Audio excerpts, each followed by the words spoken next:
So the next chapter, chapter 4, why can't people fly? It's an interesting question with an interesting answer the author gives. Because they have deprived themselves of this opportunity. Fortunately, not forever. The energy of the light of God that individuals receive from the I Am Presence is the source of his existence in the plane of matter. His body, his thoughts and feelings, and all that surround him in his life. Ultimately, all these things are various modifications of the divine light flowing continuously from the divine presence. Whatever we do in the outer, the inner process is always the same. Each moment we receive a certain amount of light and we utilize it in this or that way. We qualify it, i.e. give it a certain quality.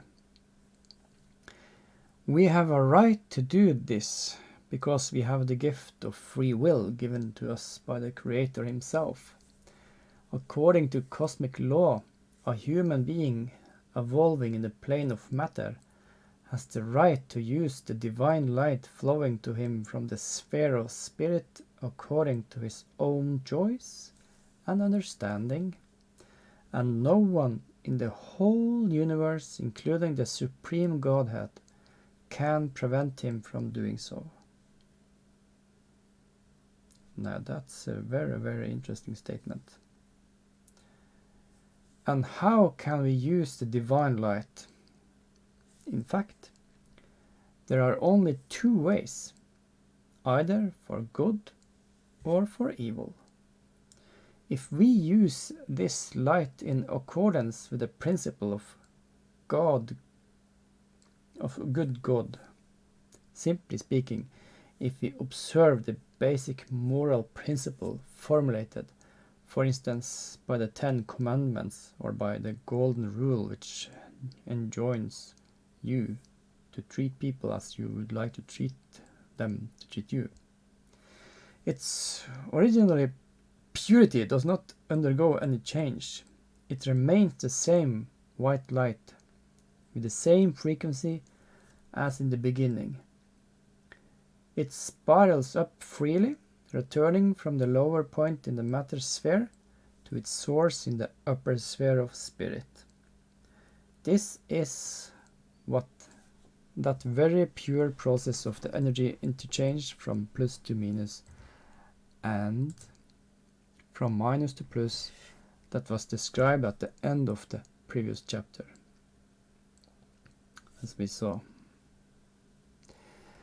But what happens when by our free will we direct divine energy to manifest destruction and hatred? Qualifying it as anger, judgment, envy, pride, selfishness, etc.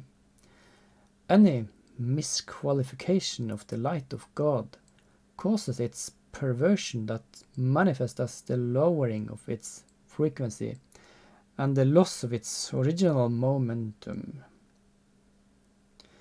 The wave of light that has descended from the highest point of Alpha to the lowest point of Omega slows down and no longer has a sufficient impulse to be able to ascend back to its divine source.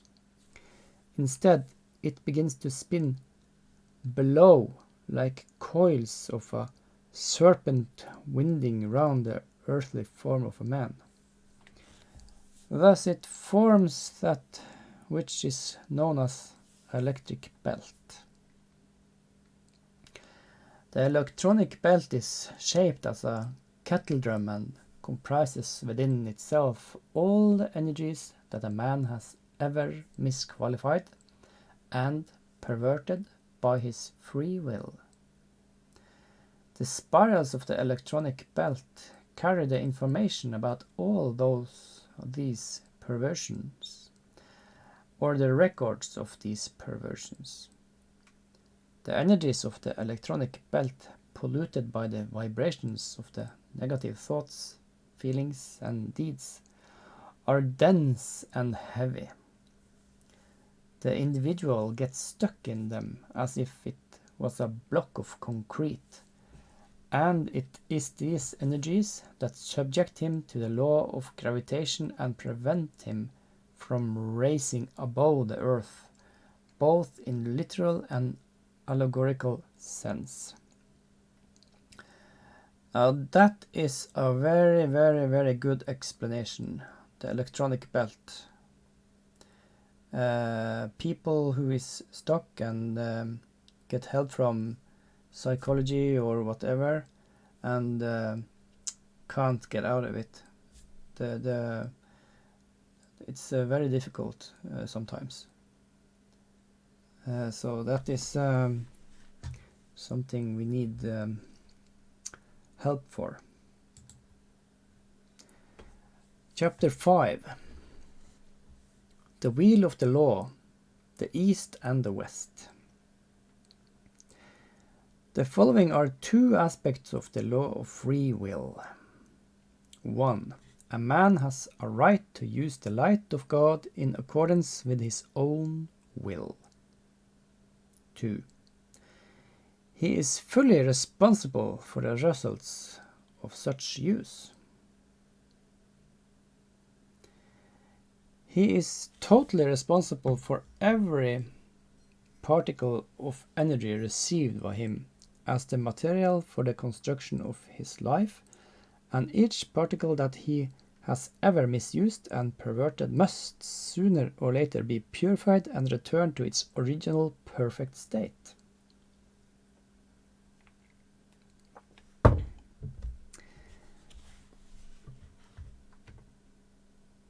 I will try to zoom into the picture.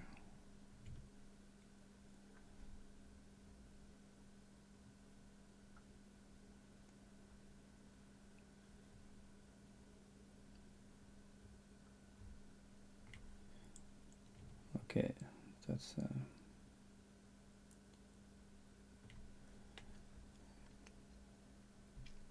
okay, we see some kind of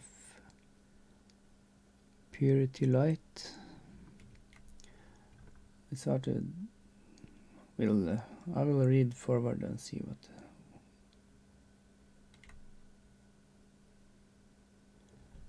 it means. So these 2 points is interesting. He is totally responsible for every particle of energy received by him as the material of the construction of his life, and each particle that he has ever misused and perverted must sooner or later be purified and returned to its original perfect state. So that is like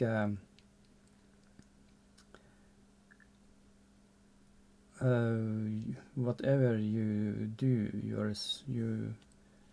you need to fix it. Like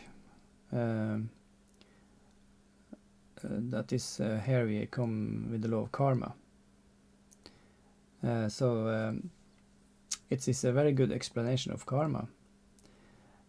Orthodox Christians consider this concept to be heretical, while to the common consciousness the word karmic reward sound frightening, inasmuch as they are commonly taken to mean the manifestation of an angry God punishing his creation for their sins. So that is many people who misunderstand what karma is.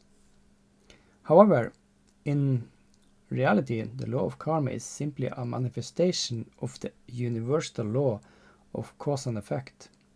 The Sanskrit word karma means deed or action, and karmic records are the records of our deeds.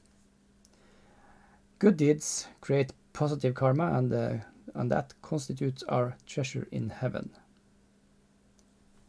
Do you see how the Christian concept blends harmonically with the concepts typical of the Eastern religious tradition. And negative deeds cause negative records that are waiting for the moment to be paid. So all the time we have to go back to chapter 3, where the figure 8 we get the energy that is pure, and it is coming into our physical matter form, and we misuse this energy, and it is stored in our electronic belt. And yes, it is very interesting. So we have to, with the karmic law, we have to do good deeds to purify this energy, so it comes back to the source again as it was. The great law is exact and passionless, and all that we send into the world sooner or later returns to our threshold, providing an opportunity for redemption. Suppose at a certain point in time you did something that offended or harmed a certain part of life. The cosmic cycles are continually turning, and the rotating movement takes this record away from you, so that you may forget it completely and not be aware of it for a long time, even in the course of several incarnations. However, sooner or later the wheel of law will make its full turn, and you will find yourself face to face with a problem that you once failed to resolve. And it is entirely up to you to make a different choice this time and not make the same mistake again. If you manage to do so, the karmic problem is resolved and the record erased, and the energies imprisoned in the perverted matrix of the negative records ascend back to their divine source. But if you fail, a new record is created to await resolution in its turn. So now I understand more this picture. It is the course of several incarnations. We have many lives, and sooner or later the karmic record will come back to us. So we see that the law of karma is evidence of the infinite grace of God and is in no way a manifestation of his inexplicable cruelty. Really, it would be extremely unfair to give the gift of free will to a man, thereby exposing him to the danger of incorrect actions, and then punishing him for his mistakes without providing an opportunity for attunement.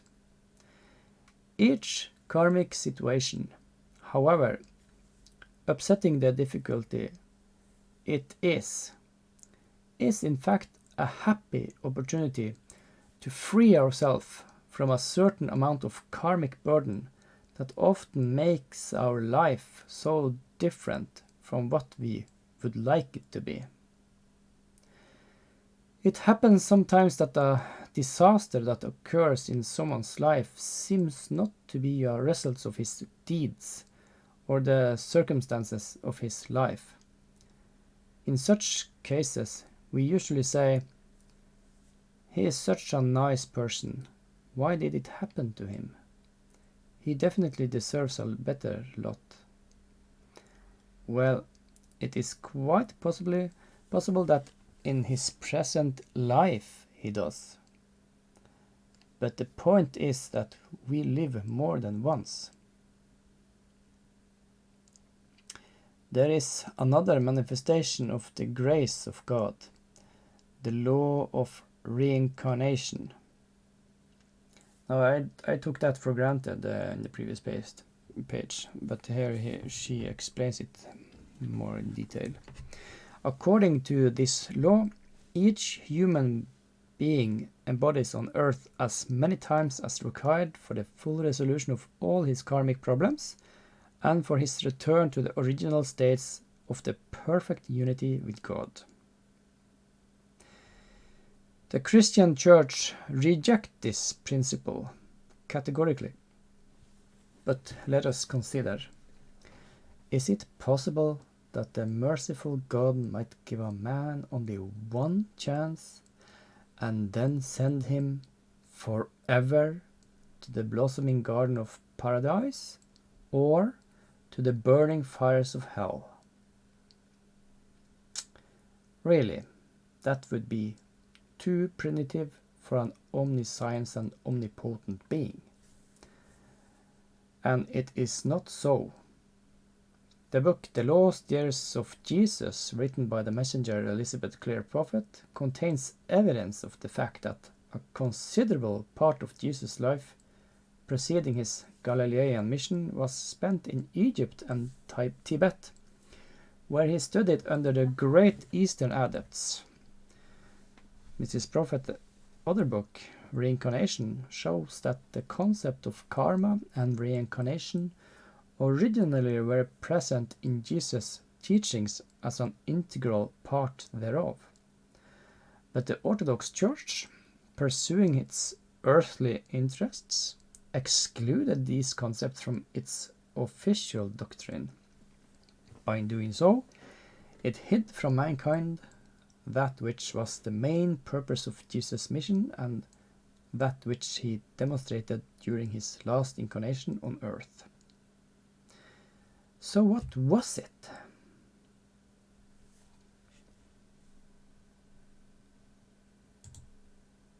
Chapter 6. This, my beloved son.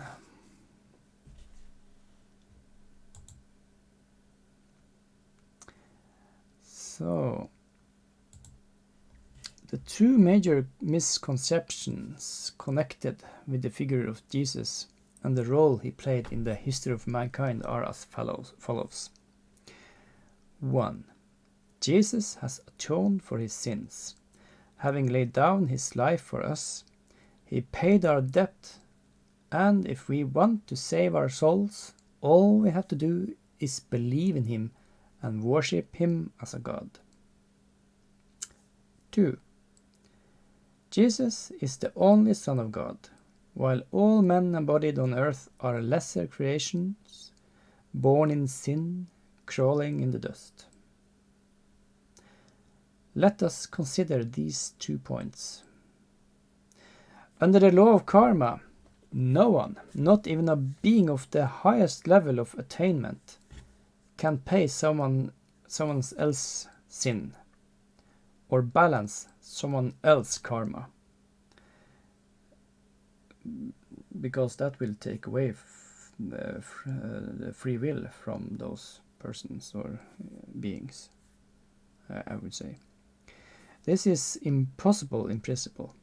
All negative things that a man has done, starting from his very first embodiment, must be redone and cleaned up by his own hands. If so, then what was Jesus' sin offering us? What was Jesus' sin offering about? 2,000 years ago, in the beginning of the era of Pisces, the karma of mankind was so heavily that if it had descended upon the people of Earth as was required by cosmic law, it would have simply destroyed everything on the planet. Jesus undertook to carry the weight of mankind's karma for 2,000 years.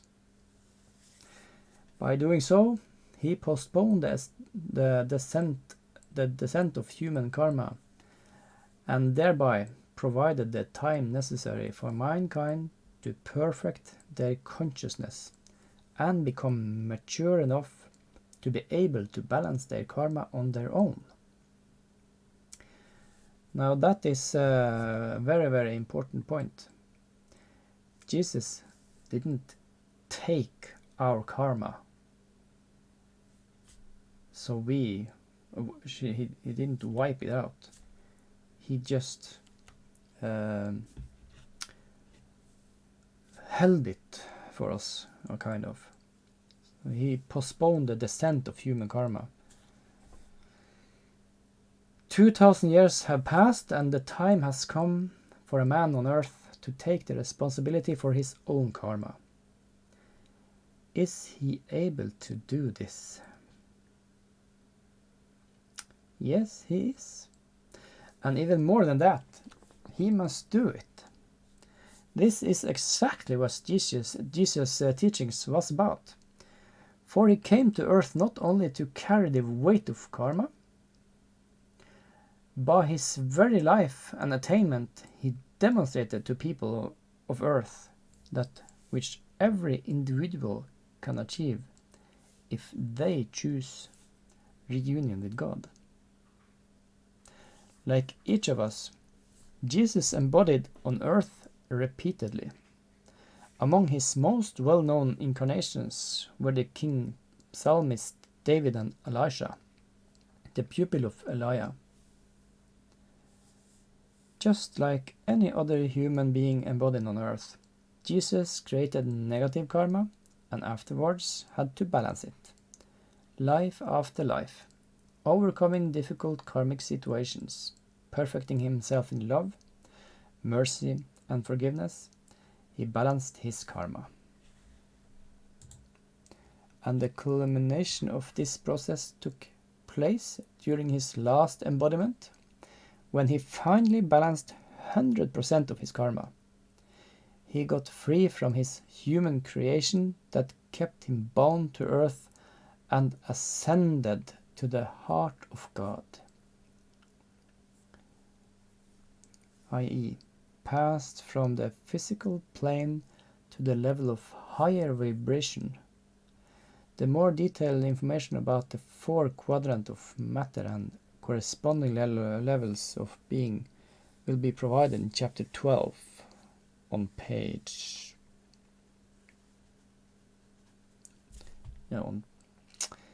the conclusion the common consciousness drew from the fact of Jesus' ascension was that he was the exclusive Son of God. That's interesting. Exclusive Son of God.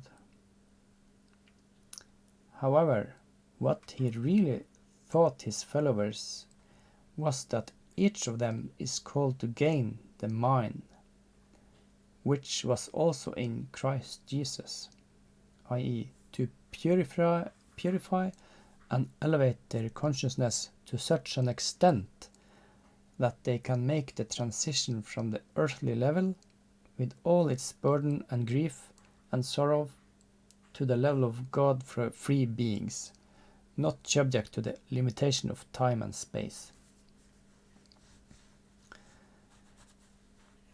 So what do we have to do to achieve this? I want to read this one more time. The conclusion the common consciousness drew from the fact of Jesus' ascension was that he was the exclusive Son of God. So everyone, the Bible and every Christian thinks that Jesus is the only Son of God. However, what he really thought his followers was that each of them is called to gain the mind which was also in Christ Jesus, i.e. to purify and elevate their consciousness to such an extent that they can make the transition from the earthly level with all its burden and grief and sorrows to the level of God-free beings, not subject to the limitation of time and space.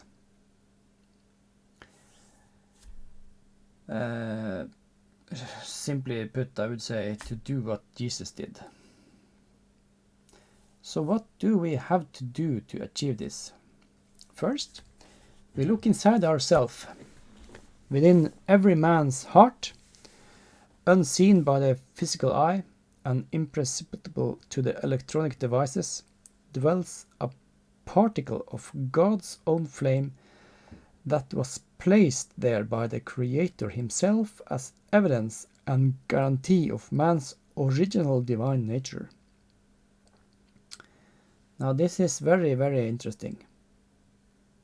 This particle, although very thin, is absolutely identical to the flame of the divine I Am Presence and to the flame of the white fire core of being, which is the source of all creation. In the beginning, this flame was unstained and pure.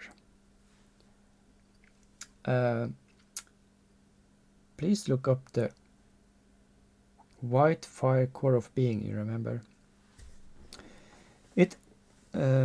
In the beginning, this flame was unstained and pure. It enveloped the whole physical form of a man who was literally a being of light. But when people began to misuse the light of God and pervert the divine energies, the flame in the heart began to reduce and finally became very small. So now, in order to return to his original divine state, man on earth must purify and expand the divine spark enshrined in his heart. Now, I know this can be very tough to hear and accept. It looks like a lot of work, and people can reject it because it is too difficult to grasp, to take in. I have felt this before in my life too. It looks like, oh, this will take forever. Like, on one of the following pages, we will give a detailed explanation of what this flame looks like and what we should do in order to purify and perfect it. We will also explain a chart showing the connection of a man and different levels of his consciousness with his divine presence. We will do this as soon as we have introduced some more necessary concepts. But for the time being, let us consider this simplified diagram from which we can see that the heart of a man is connected to the I Am Presence by the crystal cord. By this cord, which is a river of life, indeed, the energy of God descends from the sphere of spirit into the sphere of matter, where the man dwells.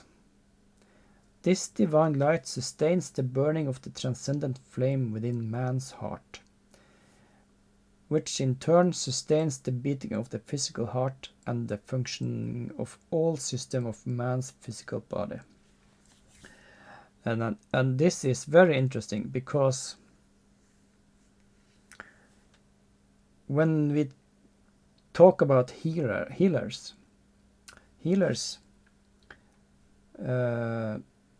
bring forth good energy from themselves, from their heart to others. But the real healing is when you bring down pure energy through the crystal cord, and eventually it will manifest in the physical body, and it will it will heal directly from within your own being. So that is very interesting. When the flame in the heart is purified, expanded, and freed from the density of human creation, it enlarges and folds the physical form of a man and becomes first the flame of resurrection and then the flame of ascension. Now this is might be difficult to understand. There's a lot of words here, but it is basically when we clarify the karma and purify the energy, the light of God, the divine light in our heart will expand, and that is a very good key. The sequence of earthly reincarnations come to its end, and the one who managed to overcome the limitation of the human nature transcends the level of earthly existence and gains immortality. just like Jesus. Jesus is not the only one who has achieved this. Both before and after his numerous devotees and saints, known and unknown, underwent the sacred ritual of ascension and heard the words of the Father addressed to them. This is my beloved Son, my beloved daughters, in whom I am well pleased.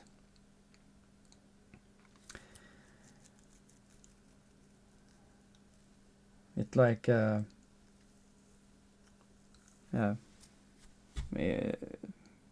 course,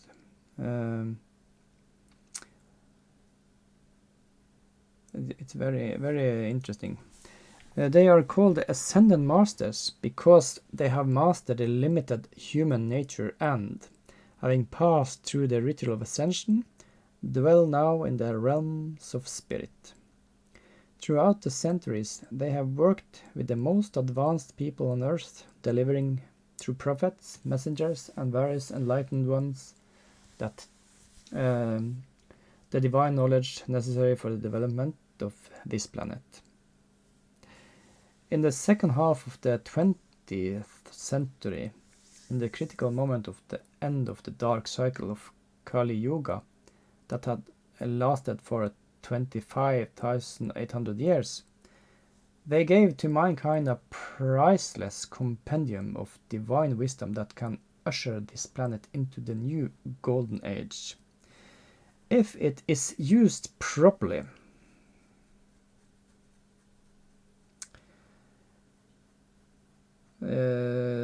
It is so interesting, this. A gift that can accelerate Earth into golden age. We see what is happening today, and all the world is changing.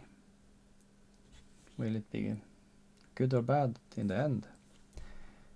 However, if mankind chooses to ignore these teachings, the consequence may be rather sad. The divine knowledge they deliver through their messengers is known as the teachings of the Ascended Masters. Goosebumps.